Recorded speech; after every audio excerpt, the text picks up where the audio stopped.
Hello everyone, welcome back. In the last class we have seen Hall effect transducer and we have seen some applications of Hall effect transducer, that is current measurement and a fluid level measurement, which is used in a fuel indicator in the automobile system or any other industry.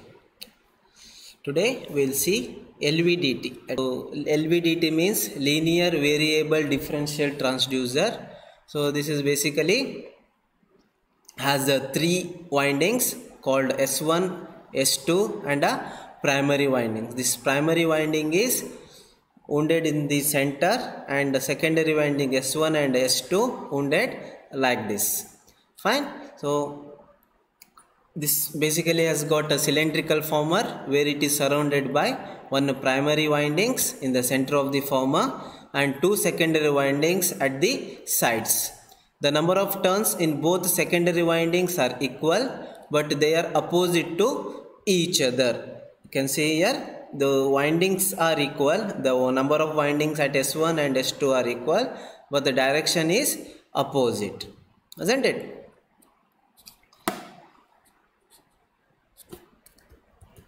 That is, if the left secondary winding is in the clockwise direction, the right secondary winding will be in a anti-clockwise direction. Hence, the net output voltage will be difference in voltages between the two secondary coils. That is S1 and S2. Difference in S1 and S2 will be the output voltage for us. And an iron core is placed in the center of the cylindrical former, which can move in and fro motion as shown in the figure. That is, this is the soft iron core, so which is placed here. This arm will move this arm will flow in this direction as well as in the opposite direction. The movement or a displacement of this arm will be calculated by the voltage we get here. That is difference of voltage Vs1 and Vs2. Whatever the Vd equals to Vs1 and Vs2, this difference voltage is proportional to the displacement of this soft iron core. Fine. So let's see working of a LVDT. So what this does, whenever this soft iron core is at a null position. Null position means, so whatever we have seen here, this is null position. Fine, null position.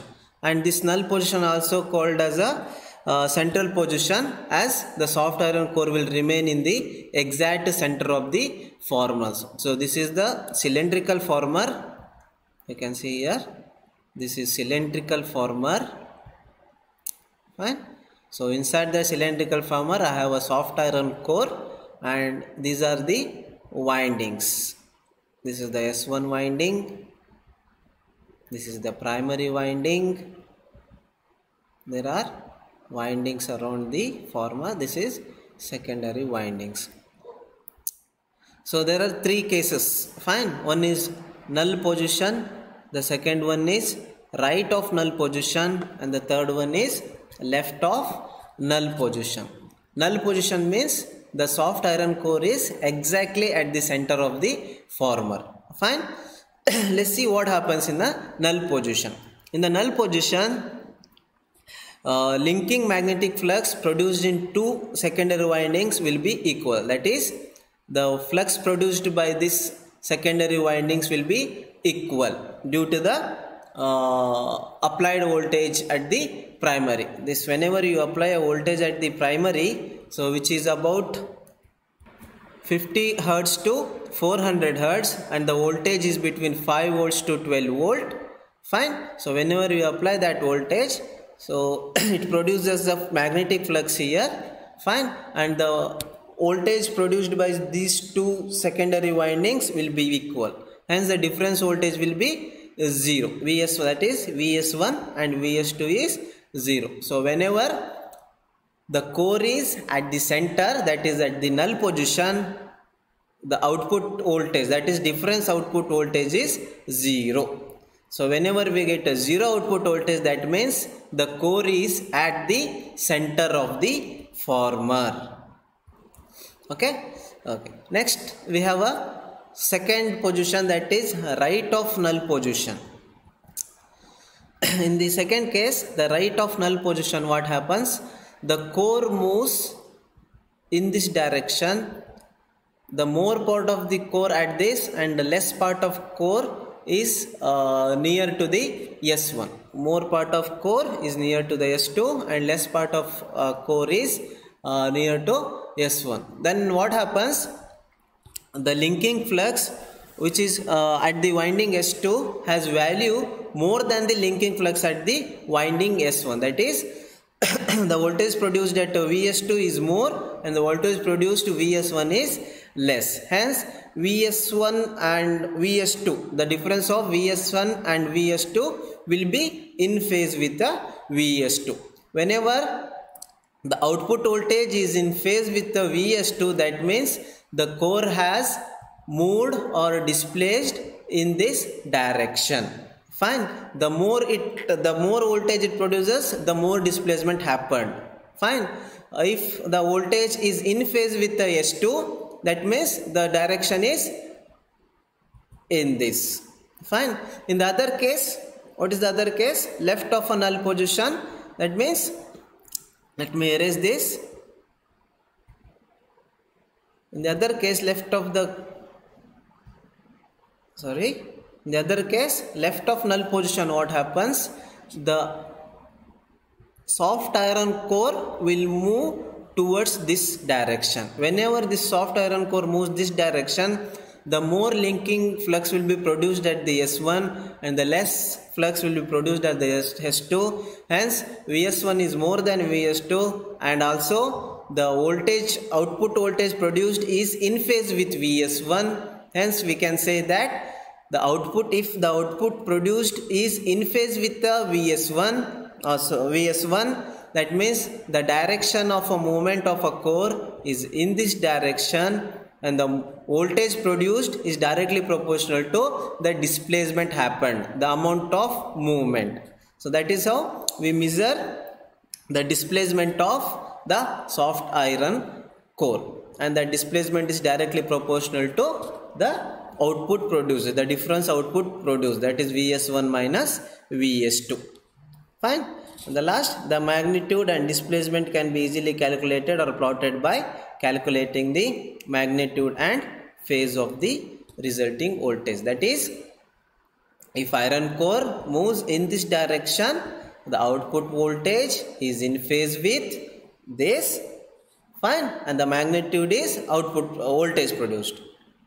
When the soft core moves in this direction, then the output voltage is in phase with Vs1. That means it is moved in this direction and the magnitude is depending upon this, depending upon the displacement. Okay. Let's see some advantages of LVDT. Fine.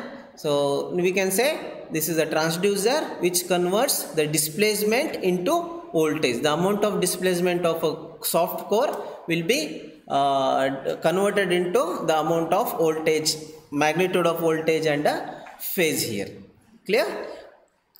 Next we will see advantage of LVDT. So it has got a high resolution, high output, it is high sensitive, good linearity, ruggedness, less friction, low hysteresis and low power consumption. Let's see the disadvantages of LVDT. So it is a very high displacement is required for generating high voltages. If there is a small displacement, it produces very small voltages here. If you want a more voltage, the displacement should be more. And the shielding is required since it is very sensitive to magnetic field. So good shielding is required because the working principle is based on a magnetic flux only. That is the reason the shielding is very much required. And the performance of the transducer gets affected by vibrations, isn't it? Since we are measuring a displacement, that is the movement of that iron core, if there is a vibration by external force, then what happens? The displacement may happen without any actual displacement. So we should be very careful, and it is greatly affected by a temperature changes. Fine.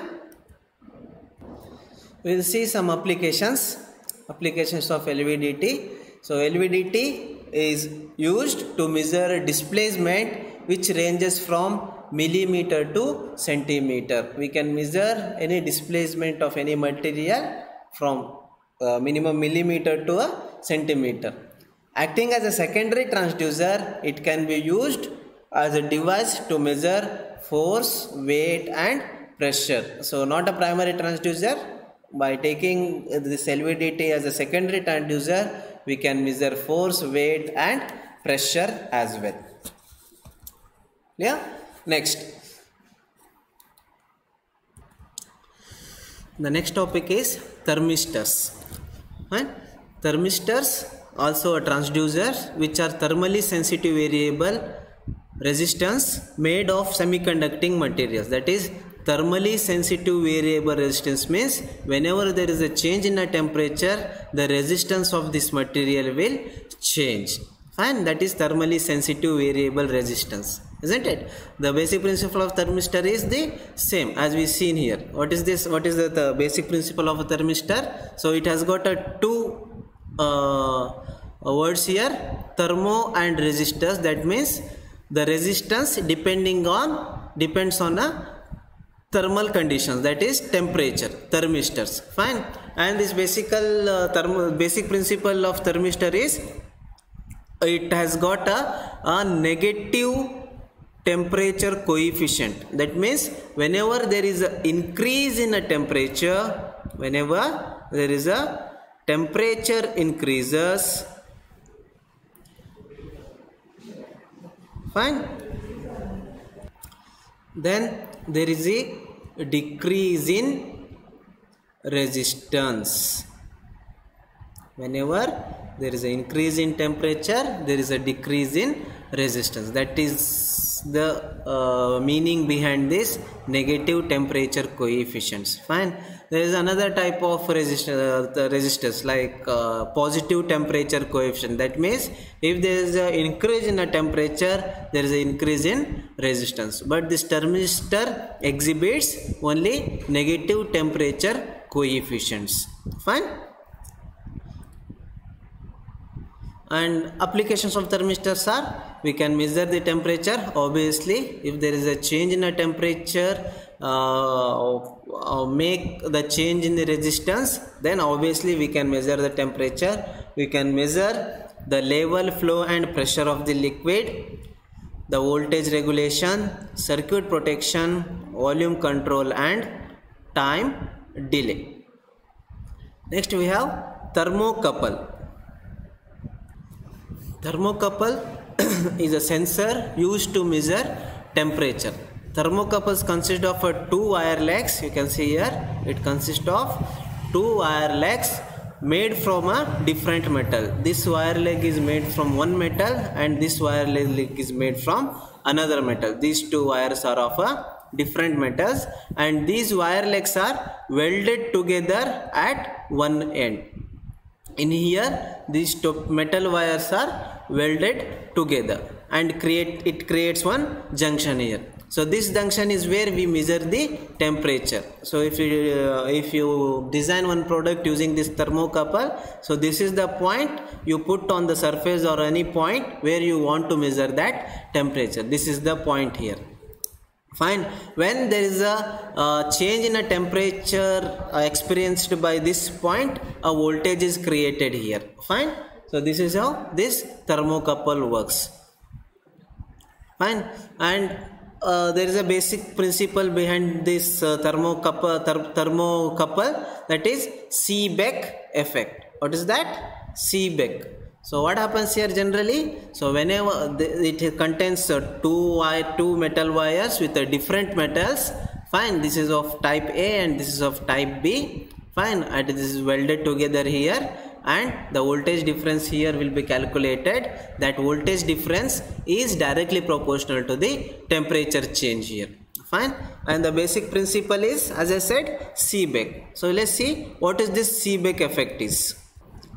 And the Seebeck effect is the phenomenon in which a voltage difference is produced between two dissimilar electrical conductors or semiconductors due to temperature difference between the two substances, that is two wires. When heat is applied to one of the two conductors, a heat of electrons, the heated electrons will flow towards the cooler one, hence the direct current will be produced through the electric circuit. If the pair is connected through it, fine, so direct current will be direct current, that is DC current will be generated.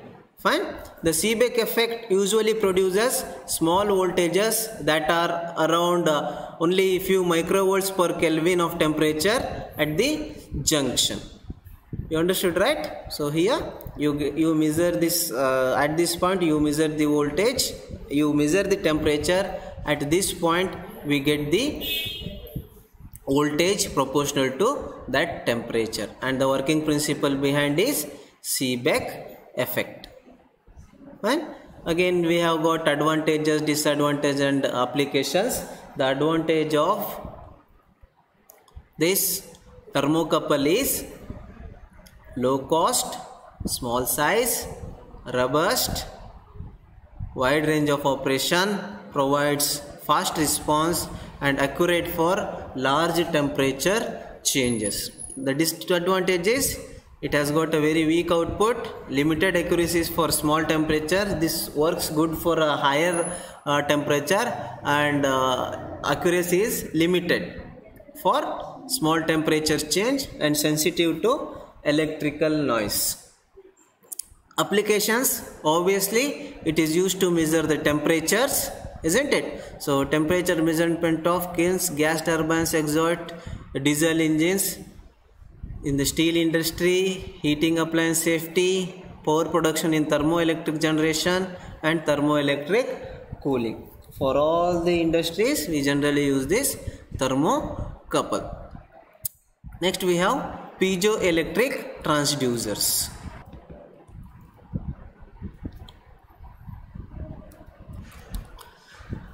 Piezoelectric transducers is based on principle of piezoelectric effect. Let's see what is piezoelectric effect.